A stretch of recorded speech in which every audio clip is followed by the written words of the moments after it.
आणि शिवसह्याद्री प्रतिष्ठान यांच्या वतीने माझे बंधुमित्र स्वर्गीय श्री संजय भाऊ बंड स्मृती प्रित्यर्थ आयोजित श्री शिवशाही महोत्सवाच्या या सोहळ्यासाठी उपस्थित असलेले आपण सर्व, रात्रीच्या 8 वाजता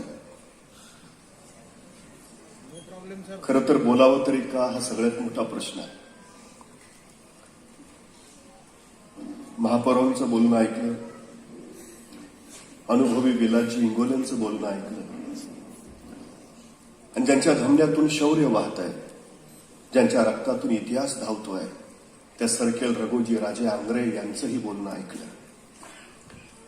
हे सगळं धगधगतं बोलणं ऐकल्यावर आपण बोलतो का आणि आपण ऐकतो का, हा सगळ्यात मोठा प्रश्न पडतो.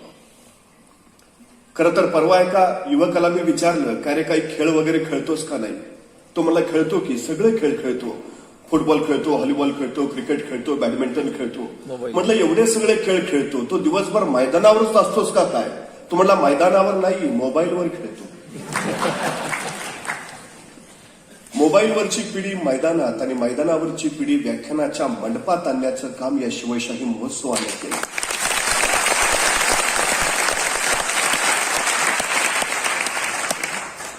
भूषणजी फरतोडे, त्यांचे सर्व सहकारी यांचं मी मनपूर्वक अभिनंदन करतो. छत्रपती शिवाजी महाराजांनी कुणाच्या जोरावर स्वराज्य उभा केलं तर आम्ही सांगतो त्यांच्या जिवलग मावळ्यांच्या. ते जिवलग मावळे कसे असतील हे भूषणजी आणि त्यांच्या सहकाऱ्यांकडे बघून सहजपणे कळून येतं. अशी झोकून देणारी माणसं उभा राहिली की इतिहास घडतो, आणि हा इतिहास सातत्यानं सर्वसामान्य माणसाच्या मनावर बिंबवला गेला तर इतिहास घडवणारी माणसं घडतात. हा सगळ्यात मोठा इतिहास आहे. खरं तर प्रभू श्री रामचंद्र लक्ष्मण आणि सीतेसह वनवासाला निघाले. वाटेनं चालत चालत असताना अचानक राम थांबले, क्षणभर खाली वाकले आणि वाटेतले खड्याने काटे उचलून ते बाजूला फेकू लागले. लक्ष्मणाला काही कळेना, आता ही वाट तर आपण चाललो आहे, आपण तर पुढे आलो आहे.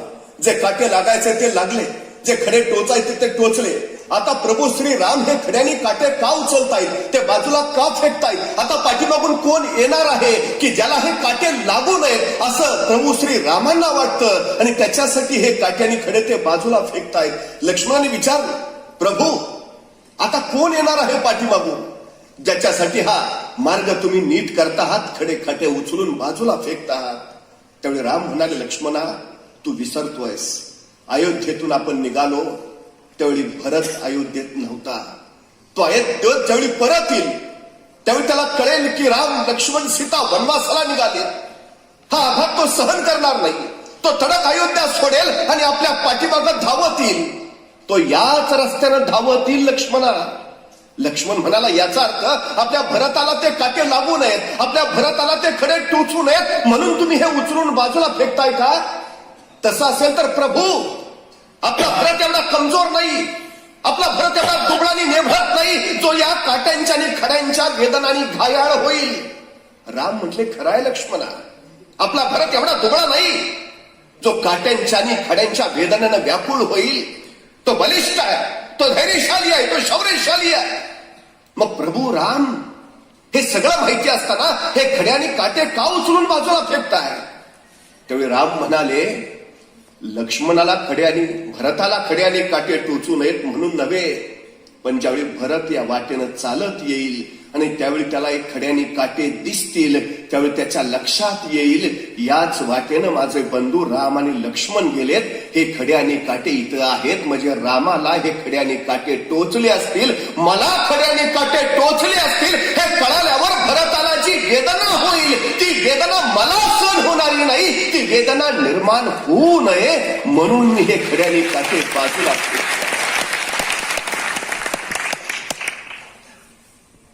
ही सगळी गोष्ट सांगून महासाहेब जिजाऊ शिवबांना सांगत होत्या, शिवबा रयतेच्या वाट्याला असे संकटाचे खडे टोचू नयेत आणि अन्याय अत्याचाराचे काटे पोचू नयेत, यासाठी इतरांच्या वेदनांकडे संवेदनशीलतेनं पाहणार राज्य उभा करायला हवं. शिवबा रामराज्य निर्माण व्हायला हवं. आणि छत्रपती शिवाजी महाराजांनी माँसाहेब जिजाऊंना अपेक्षित असलेलं ते नैतिकतेचं विचारांचं अधिष्ठान निर्माण झालेलं स्वराज्य उभा केलं, जे लोककल्याणकारी ठरलं. 350 वर्ष उलटून गेली. काय शिवरायांचा जय जयकार होतो. ते शौर्यशाली होते म्हणून काळाच्या पटावर अनेक धुरंधर योद्धे तयार झाले, ज्यांनी आपली शमशेर गाजवली, त्यांच्या पराक्रमानं 10 दिशा अचंबित झाल्या. मग निवड शौर्यशाली होते म्हणून शिवरायांचा जय जयकार होतो. माणूस गेल्यावर त्याचे पुतळे जरूर होतात,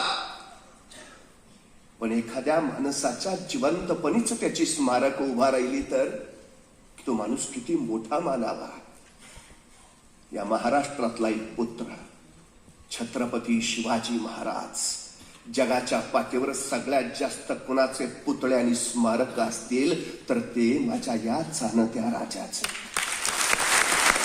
हा राजा गेल्यानंतर नव्हे, या राजाच्या जिवंतपणीच त्यांच्या कर्तृत्वाची असंख्य स्मारक या मातीत उभा राहिली. दक्षिण दिग्विजयाच्या निमित्तानं शिवराय आंध्र प्रदेशमध्ये गेले. आंध्रात गेल्यावर श्रीशैल मल्लिकार्जुनच्या दर्शनाला जावं असा बेत त्यांनी आखला आणि महाराज श्रीशैल मल्लिकार्जुनच्या दर्शनालाही गेले. मंदिर देखणं होतं, मंदिर सुबक होतं. महाराजांनी दर्शन घेतलं, मंदिर न्याहाळलं आणि महाराजांच्या लक्षात आलं मंदिर सुंदर, पण या मंदिराला घाट नाहीत. महाराजांनी तिथल्या मुक्कामामध्ये श्रीशैल मल्लिकार्जुनच्या मंदिराचे सगळे घाट बांधून काढले. याच्या आधी अनेक राजे महाराज तिथं आले असतील, अनेकांनी मंदिर पाहिलं असेल, अनेकांना घाट तिथं नाही हे कळालं असेल, पण बांधायचे कष्ट कुणी घेतले नाही. ते घेतले फक्त शिवरायांनी. नसते बांधले तरी काही बिघडलं नसतं. महाराजांना सांगता आलं असतं तो भाग कुठं माझ्या मतदारसंघात येतो.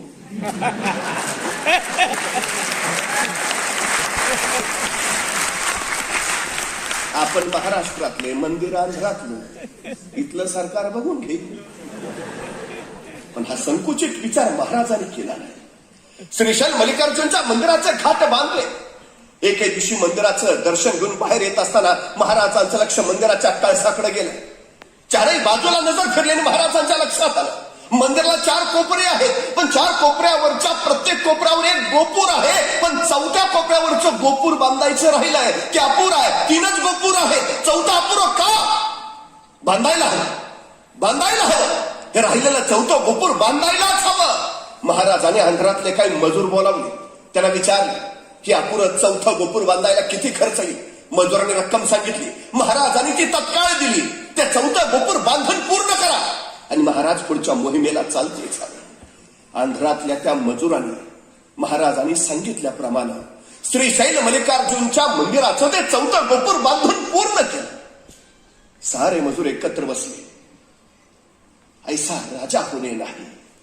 अनेक राजे आले गेले, पण हे 4थं राहिलेलं अपूर्ण गोपूर बांधायचं काम या राजानं केलं. अरे हा राजा सतत आपल्याला दिसायला हवा. या राजाची प्रेरणा आपल्याला सतत मिळायला हवी. काय करता येईल? आणि मग त्यातला एक मजूर पुटपुटला, असं केलं तर हे जे 4थं गोपूर आपण बांधलंय ना, त्या 4थ्या गोपुरात आपण महाराजांची मूर्ती बसवली तर उत्तम. आश्चर्य वाटेल. आंध्रातल्या त्या मजुरांनी वर्गणी काढली आणि श्रीशैल मल्लिकार्जुनच्या त्या 4थ्या गोपुरात महाराजांची मूर्ती बसवली. महाराजांच्या हयातीतलं महाराजांचं हे पहिलं जिवंत स्मारक आहे आंध्र प्रदेशमध्ये. दक्षिण दिग्विजय करून महाराज परत निघाले. येता येता कर्नाटकात आले. कर्नाटकात बेलवाडी नावाचं एक ठाणं आहे. सावित्रीबाई देसाई नावाची ठाणेदारीन तिथं राज्य करत होती. नवरा आदिलशाही सरदार होता, मरण पावला आणि नवऱ्याच्या पश्चात खानाचा कारभार हीच सावित्रीबाई पाहत होती. आमचा दादाच्या नावाचा सरदार दक्षिण दिग्विजयावरला पुलकित झालेला. त्याला वाटलं सगळं जिंकत निघालोय, हे बेलवाडीच्या ठाणंही जिंकावं. काय मोजकं सैन्य घेतलं आणि त्या बेलवाडीच्या ठाण्यावर हल्ला चढवला. पण बाई मोठी चिमट आणि जिद्दीची, तिनं दादाजीचा सपशेल पराभव केला. महाराजांना न सांगता केलेला हल्ला दादाजीच्या उरावर पडला. हे महाराजांना कळालं तर आपला पराभव झाला. हे महाराजांना उमगलं तर दादाजीने आणखी प्रचंड सैन्य गोळा केलं आणि पुन्हा त्या बेलवाडीच्या ठाण्यावर हल्ला चढवला. यावेळी मात्र सावित्रीबाई देसाईंचा पराभव झाला. विजयाच्या उन्मादात दादाजीने त्याला कैद केला. महाराजांच्या सामने झाला. ती सावित्रीबाई निघाली, पण अचानक माघारी फिरली. स्वतःचं तानं बाळ तिनं आपल्या सोबत घेतलं आणि म्हणाली, आता चला. तानं बाळ घेतलेली ती सावित्रीबाई देसाई महाराजाच्या सामने पेश केली. तिला कळून चुकलं, आपण पराभूत आहोत, आपण कैदी आहोत. हा राजा आता कोणतीही शिक्षा देईल. पण राजाने काही शिक्षा फरमावच्या अगोदर ती सावित्रीबाई सरदिशी पुढे झाली. स्वतःच्या हातातलं तानं बाळ तिनं महाराजांच्या मांडीवर ठेवलं आणि महाराजांना म्हणाली, महाराज, मी तुमची दोषी आहे, मी तुमची कैदी आहे. काय शिक्षा द्यायची ती मला द्या, पण या सगळ्या प्रकारात माझ्या या तान्या बाळाचा काही दोष नाही, त्याला दोषीश नको. महाराजांनी स्मित केलं. चिटणीसाला इशाराच झाली. चिटणीस दुधाची वाटी घेऊन आला. आपल्या मांडीवरच्या त्या तान्या बाळाला महाराजांनी चमच्याने दूध पाजलं आणि दूध पाजून झाल्यावर महाराज सावित्रीबाई देसाईने म्हणाले, आमच्या मांडीवर हा जो आहे ना, तो आमचा भाचा आहे. हा आमचा भाचा आहे, तर तुम्ही आमच्या बहीण झाला. मग कुठला भाऊ बहिणीला शिक्षा फरमावतो, कुठला भाऊ बहिणीचं वतन बळकावतो, कुठला भाऊ बहिणीला सजा देतो? दादाजी, यांचं वतन यांना परत द्याच, पण आमच्या भगिनी म्हणून चोरी बांगडीसाठी आमच्याकडून यांना नवं वतन जोडून द्या. आणि हा आमच्या मांडीवरचा आमचा भाचा, त्याच्या दूध भाताची ही व्यवस्था करा. त्या सावित्रीबाईंना आश्चर्य वाटलं. कैसा राजा, शिक्षा द्यायचं राहिलं बाजूला, दुश्मन मी, तरी इतक्या मानानं मला वागवलं. सजा द्यायचं लांब, मला बहीण मांडलं. माझं राज्य तर मला परत दिलाच, पण बहीण म्हणून चोळी मागण्यासाठी नवं राज्य जोडून दिलं. माझ्या मुलाला दूध भाताची व्यवस्था करणार सारं वतन जोडून दिलं. धन्य धन्य. या राजाची ही कीर्ती लोकांना कळायला हवी, ती चिरस्मरणात राहायला हवी. म्हणून सावित्रीबाई देसाईंनीनं या प्रसंगाची 3 दगडी शिल्प तयार करून घेतली. म्हणजे महाराज बसले, त्यांच्या मांडीवर ते तानं बाळ आहे आणि सावित्रीबाई देसाई शेजारी उभा आहेत. महाराज त्या बाळाला चमच्यानं दूध पाजतायत, अशी ती दगडी शिल्प. कधी कर्नाटकात गेलात तर धारवाड नावाचा जिल्हा आहे. त्या धारवाड जिल्ह्यात यादवाड नावाचं गाव आहे. त्या यादवाड गावात एक मारुतीचं मंदिर आहे आणि त्या मारुतीच्या मंदिरात सावित्रीबाई देसाईंनीनं कोरलेलं हे महाराजांचं दगडी शिल्प आहे. महाराजांच्या हयातीतलं महाराजांचं हे दुसरं जिवंत स्मारक आहे कर्नाटकात. गुवाहाटी माहिती असेल तुम्हाला, आसाममध्ये. गुवा म्हणजे सुपारी, सुपारीचा बाजार हाट जिथं चालतो असं शहर म्हणून ते गुवाहाटी. आमच्या कोकणात गुहागर आहे, सुपारीचा आगार. तिथं आसामचा राजा राज्य करत होता, त्याचा सेनापती. त्या सेनापतीनं मोगलांचा बेफाम पराभव केला. आसामचा राजा अचंबित झाला, अरे तू हे कसं साध्य केलंस? तर तो आसामचा सेनापती म्हणाला, मोगलांना मी पराभूत करू शकलो कारण मी शिवाजी महाराजांचं मार्गदर्शन घेतलं. आंध्र, कर्नाटक, महाराष्ट्राच्या जवळचे राज्य आहेत. मी जाणीवपूर्वक आसामचं उदाहरण दिलं. माझा राजा इतका इतका कीर्ती संपन्न करून लोकांचा मार्गदर्शक नव्हे, योद्ध्यांचा मार्गदर्शक झाला होता. तुम्ही कधी रशियात गेलात? कुठेही जा, रशियात कुठेही जा, खेडेगावात अगदी जा, त्या रशियातला प्रत्येक माणूस तुम्हाला एकच प्रश्न विचारेल, आमच्या राजाचा पुतळा पाहिला का? त्यांचं त्याच्या राजावर निश्चित प्रेम आहे, अफाट श्रद्धा आहे, विलक्षण अभिमान आहे त्याला. ते प्रत्येकाला विचारतील, आमच्या देशात दुसरं काही नाही बघितलं तरी चालेल, फक्त आमच्या राजाचा पुतळा पहा. आणि खरं सांगू, पुतळे कसे जपावेत, पुतळे कसे राखावेत आणि पुतळे कसे ठेवावेत हे रशियन माणसाकडनं शिकावं. आमच्याकडे सगळीच अडचण आहे. झाडायची कामगिरी वाऱ्यावर आणि धुवायची कामगिरी पावसावर. बाकी आम्ही फक्त जयंती पुण्यतिथीलाच असतो पुतळ्यासमोर. गेल्या वर्षीचा हार या वर्षी जयंतीला काढला जातो. म्हणून म्हटलं, पुतळे कसे ठेवावेत, कसे राखावेत आणि कसे जपावेत हे रशियाकडनं शिकावं. ही रशियन माणसं ज्या त्यांच्या राजाबद्दल अति आदरानं बोलतायत ना, अभिमानानं बोलतायत, तुम्हाला माहितीये तो राजा माझा शिवाजी महाराजांना स्वतःचा मार्गदर्शक मानतो आहे.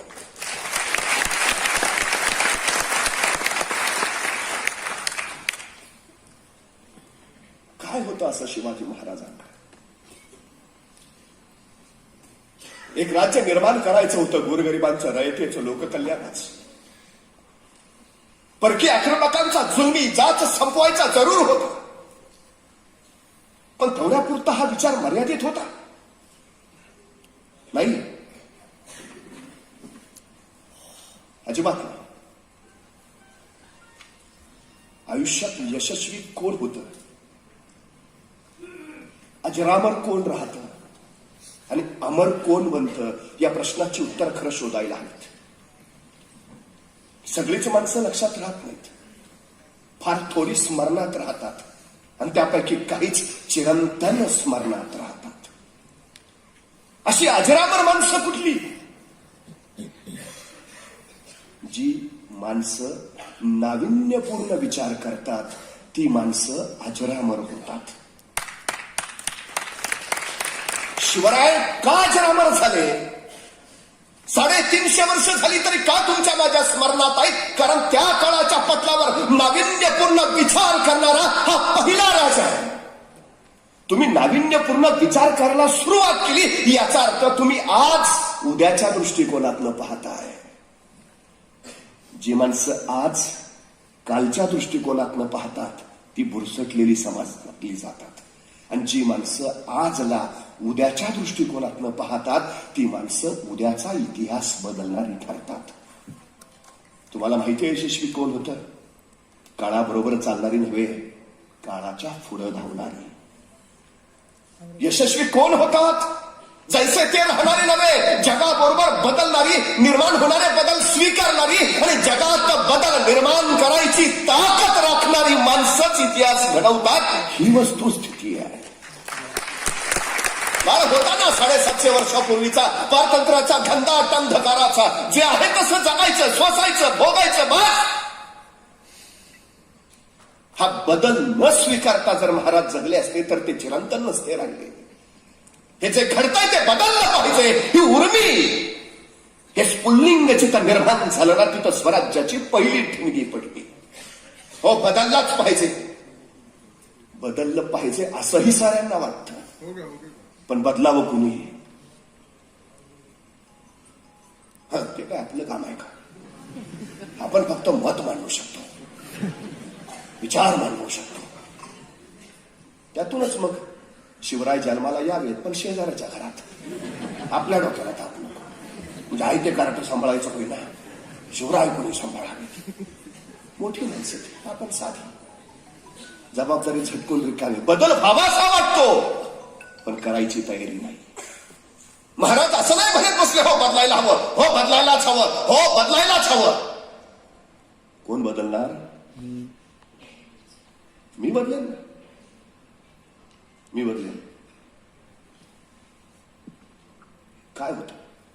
साधनं होती, संपत्ती होती, सैन्य होतं. आम्ही कारण सांगतो अलीकडं. अरे काय काय कसं काय अपयश? काय आमची परिस्थिती नव्हती. हो तू मला भयान राग येतो असं. आमची परिस्थिती नव्हती. परिस्थिती माणसाला घडवती नाही, परिस्थिती माणसाला बिघडवती नाही. माणूसच परिस्थिती घडवतो आणि माणूसच परिस्थिती बिघडवतो. ही सगळ्यात मोठी काही नव्हतं, काही नव्हतं महाराजांना. पण सगळ्यात महत्वाची गोष्ट सांगू, तयारी असावी लागते बदलायची, मग बदल करता येतो. महाराज तो बदल करायला नाही, राज्य निर्माण केलं पाहिजे. हो केलंच पाहिजे. मग याच्या आधी काही या देशात राज्य नव्हती. विजयनगरचं हिंदू साम्राज्य होतं, देवगिरीचं राज्य होतं. मग ती नेस्तनाबूत का झाली? उद्या आपण हे स्वराज्य उभा करू आणि तेही असंच संपून जाईल. उपयोग काय?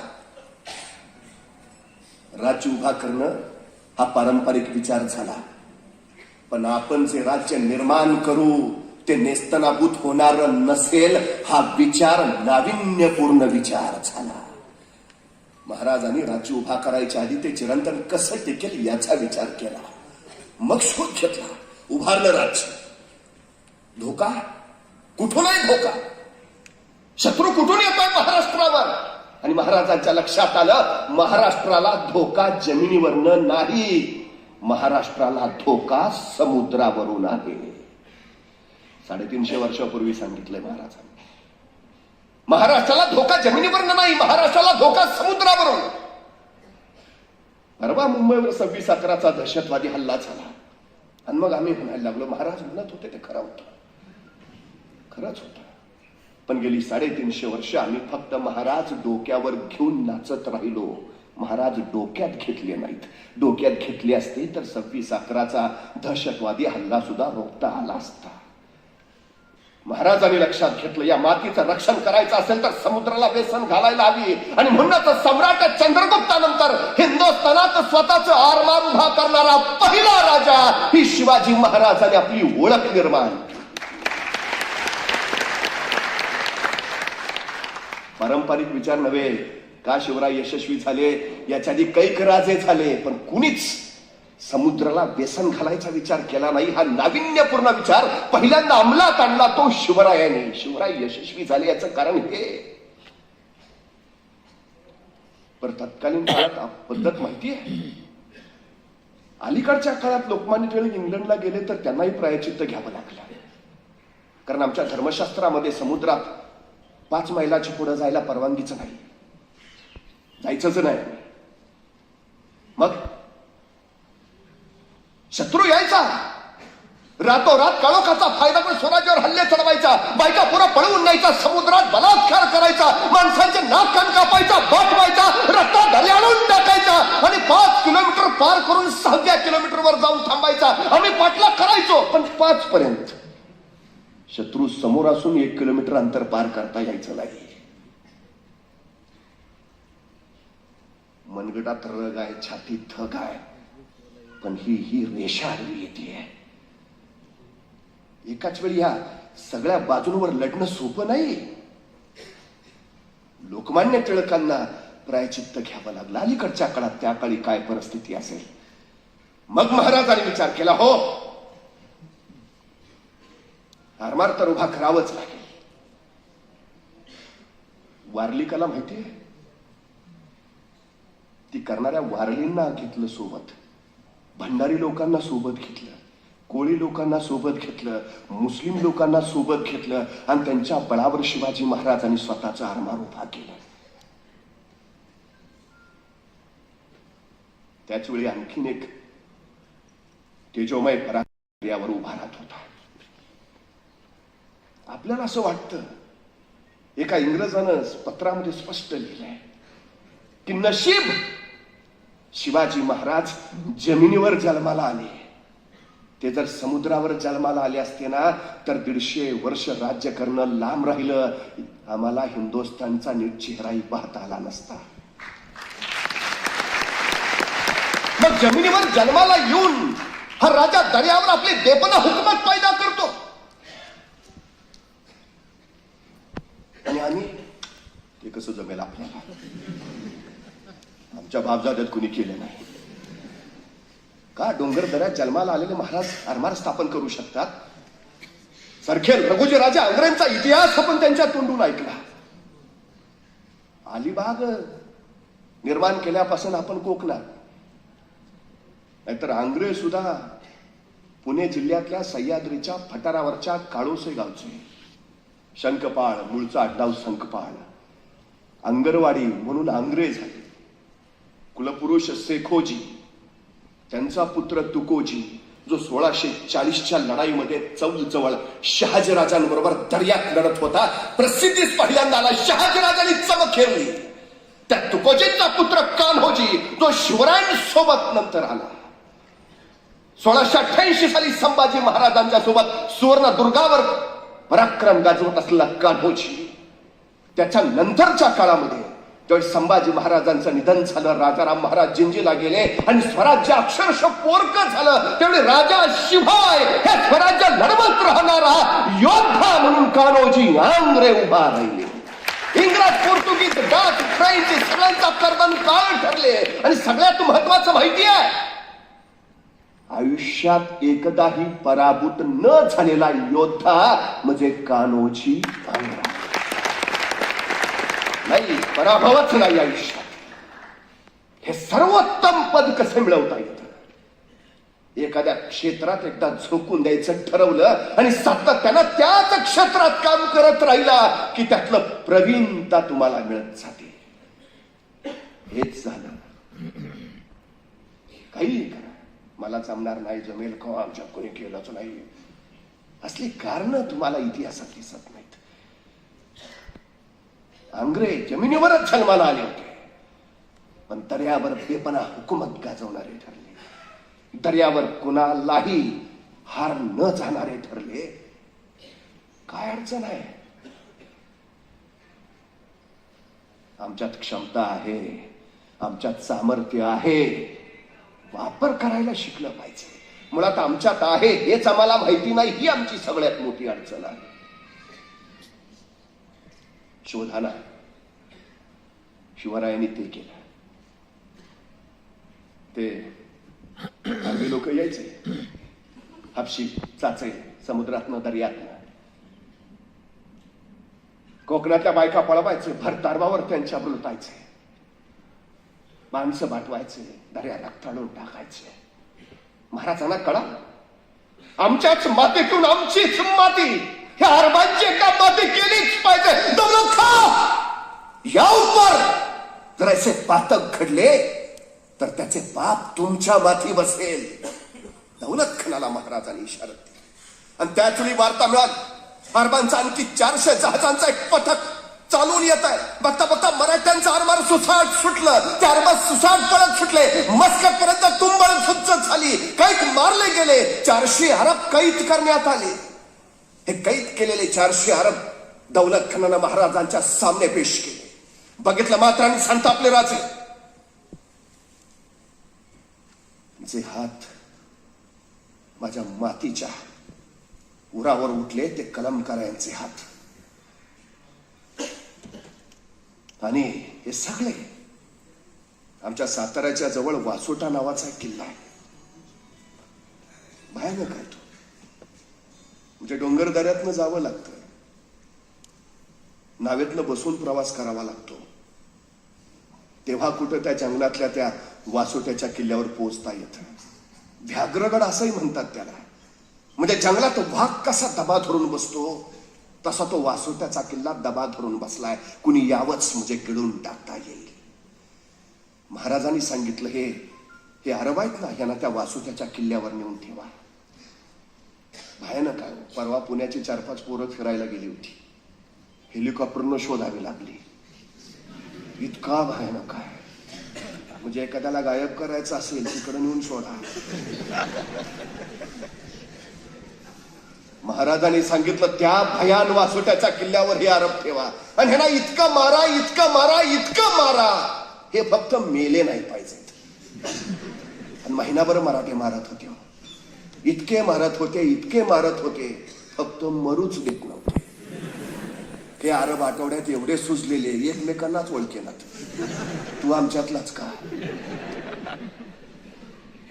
8-10 दिवसानंतर महाराजांनी परत कोंडाजीला सांगितलं, कोंडाजी आता ते 400 अरब बाहेर काढा, त्यांच्या जहाजात बसवा आणि द्या त्यांच्या देशात पाठवून. कोंडाजीला काय कळेना. तो म्हणला, महाराज सोडायचं होतं तर धरलं कसं? महाराज म्हणले, जाऊ दे रे. पण महाराज जाऊ दे रे. तर महाराजांचा आदेश आहे. नाईलाज झाला. हे सुचलेले सगळे 400 अरब परत त्यांच्या जहाजात बसवले, दिले त्यांच्या देशात पाठवून. पण कोंडाजीच्या डोक्यातला प्रश्न काय जाईना. त्यांनी परत महाराजांना विचारलं, महाराज सोडायचं होतं तर धरलं कशाला? महाराज म्हणले, कोंडाजी आता हे सुजलेले अरब त्यांच्या देशात जातील, त्यांच्या प्रांतात पोचतील, त्यांच्या गावात येतील, त्यांच्या घरापुढे उभा राहतील, घराचं दार ठोठावतील, यांच्या बायका दार उघडतील, दारात यांना पाहतील आणि म्हणतील, आमचे हे घरात नाहीत, नंतर या.